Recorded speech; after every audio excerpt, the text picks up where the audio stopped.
me this opportunity of almost reimagining America and coming up with the country that we always thought we had, but we didn't. A lot of people talking about this. Thoughts from the son of a civil rights icon. Our Jake Burns spoke with Dr. Oliver Hill Jr., who tells us how this moment in history could create lasting change across the country. One of my father's favorite expressions was to talk about human earthlings.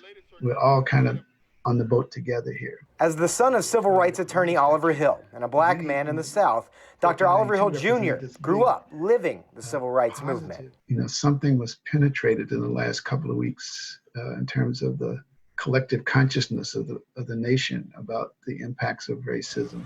Weeks of protest over the police killing of George Floyd, exposing the litany of injustices black Americans have always faced, according to Hill. I think it's definitely more than just police brutality. It's an attempt to address the broader issue of racism and racist institutions in our society. It was 1954 when Hill's father worked to outlaw segregation in public schools as an attorney in the Brown versus Board of Education case. And yet 66 years later, Hill says massive racial gaps still exist in public education and elsewhere. You know, there's always talk of reparations, but reparations don't have to be like a cash payment out. It could be dealing with the vestiges of that era. The true test, Hill says, is if black and white Americans alike take a hard look at the narratives of the past. You know, kind of the John Wayne version of American history.